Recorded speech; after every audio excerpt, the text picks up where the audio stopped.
안녕하세요. 반갑습니다. 오늘은 약간 그 이전에 했던 내란죄에 관해서 약간 미스가 있어서 그 부분을 수정하려고 합니다.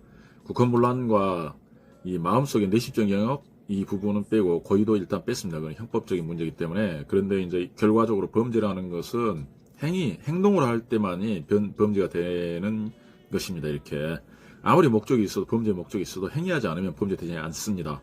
그런데 행위라는 거는 간단히 설명하겠습니다. 범죄가 완성되는 겁니다. 그걸 기수라고 합니다. 이렇게 미수는 빼겠습니다. 기수인데 물론 실행의 착수 이것이 이제 기수와 미수의 실행의 착수와 결과 발생과의 이 관계인데 여기는 이제 결과 발생에 관한 문제가 되겠습니다. 그랬을 때 이제 여기서 이 폭행의 개념 이 부분에 이제 형법에는 폭행의 개념이 있습니다. 그러니까 내란죄 폭동도 폭행 협박인데 이때 폭행은 최광의 폭행이고 우리가 일반적으로 알고 있는 폭행죄에서 폭행 같은 경우는 협의의 폭행이라는 것입니다. 협의의 폭행 같은 경우는 사람에 대한 직간접의 폭행이 되겠습니다. 이게 유형력의 행사입니다. 이게 그러면 사람은 여기서 폭행이 부하는 게 뭐냐면 사람의 신체를 보호합니다. 신체가 안전하게 하는 걸 신체의 안전을 침해하는 거 이게 법익 침해라고 하거든요. 이걸 보호하는 겁니다. 보호법익이죠. 그러니까 법이 무엇을 보호하느냐 이것입니다. 그런데 내란죄에서 보호하는 거는 이게 사회적 법이라고 합니다. 사회를 보호하는 겁니다. 개인이 아니라. 그래서 사회에 어떤 지역적인 사회의 평온이 깨졌을 때 이때 기수가 됐다라고 얘기합니다. 평온이 안 깨지면 뭐 웬만한 이 폭행 협박이 있다 하더라도 사회 평온이 안 깨지면은 이게 그 폭동이 되지는 않습니다.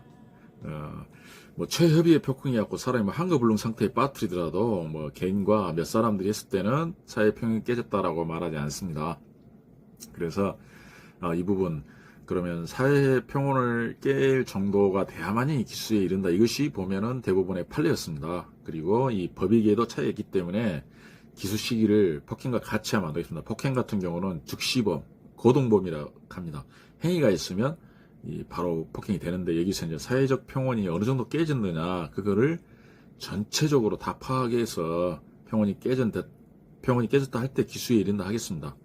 그러면 그때는 뭐 포고령부터 방송, 기타 종합적으로 다 살피겠죠. 폭행 협박이기 때문에 뭐 폭행 같은 경우는 광의 폭행이기 때문에 일체의 유형력 행사입니다. 그러니까 기물 파손이라든가 사람에 대하지 않는 폭행도 이 내란죄의 폭행이 되겠습니다.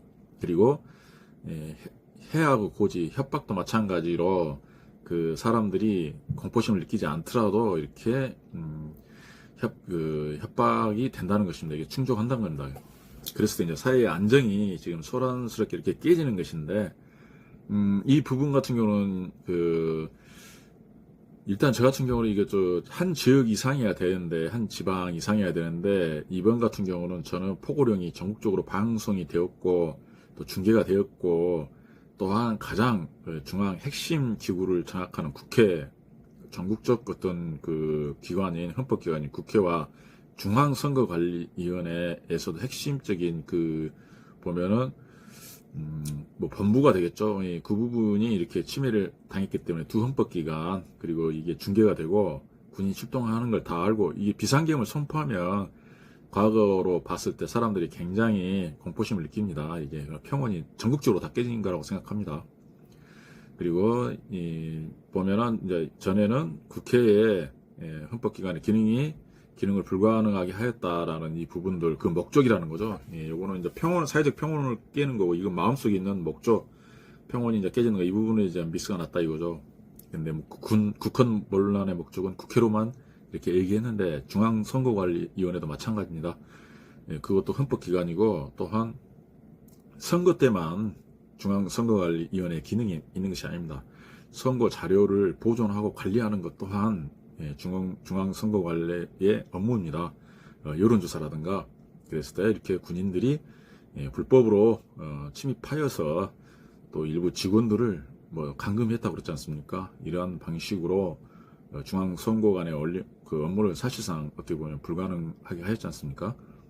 그래서 그러한 부분들로서 충분히 목적이 달성되고 또한 평온이 전국적으로 다 깨졌다.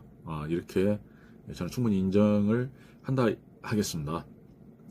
이 부분은 이제 저도 이렇게 뭐 형법을 공부한 지는 굉장히 너무 오래돼가지고 좀 어렴풋하고 했었는데, 이 교수님 퇴직하신 분 같아요. 변호사분께서 이 부분을 이렇게 설명하면서, 이 한 지방의 평원이 깨지려면은 한 구청, 구라든가 이 기초단체의 평원이 깨져야 된다 그러면서, 이 병력이 출동해야만이 막을 수 있는 그러한 어떤 비상계엄 상태와 거의 비슷한 이런 상태가 돼야만이 폭동이 된다라고 얘기했는데, 저는 그렇게 생각하지 않습니다.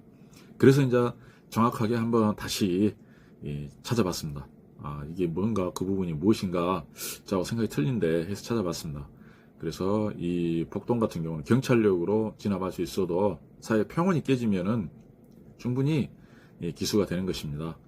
뭐 군 출동하고는 전혀 관계가 없습니다. 그런데 이번에는 협박에서 보면 계엄포령과 헬기를 동원, 많은 군 경찰의 동원, 그 다음에 방송, 또 개인 방송과 그런 게 굉장히 많았기 때문에, 또 보면 명예훼손도 보면 출판물에 의한 명예훼손이 있는데, 마찬가지로 우리도 보면은 인터넷이나 이런 데에서 명예훼손을 했을 때 일반 이렇게 개인인데 직접 하는 것보다는 강화되는 것처럼, 이 협박도 이렇게 매스컴을 타고 SNS나 동영상을 타고 충분히 전파가 되고, 그로 인해서 사람들이 협박을 느끼고 전국적인 평온이 깨질 수도 있다.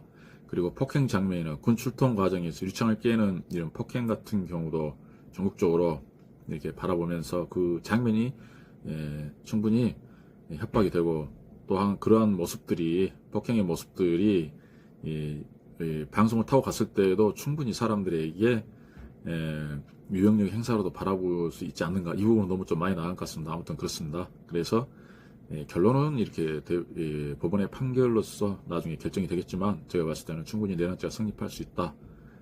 안 되면, 만약에 기수에 이르지 않으면 평온이 안 깨졌지만은 내란 미수는 충분히 되고도 남습니다. 이미 실행의 착수는 분명히 있었기 때문에 내란 미수도 마찬가지로 기소와 형의 차이는 감경을 할 수는 있겠지만은 충분히 내란죄하고 그 큰 차이가 저는 없다고 봅니다. 이 부분은. 그래서 이 부분을 빨리 수정하고 싶었습니다. 네, 감사합니다.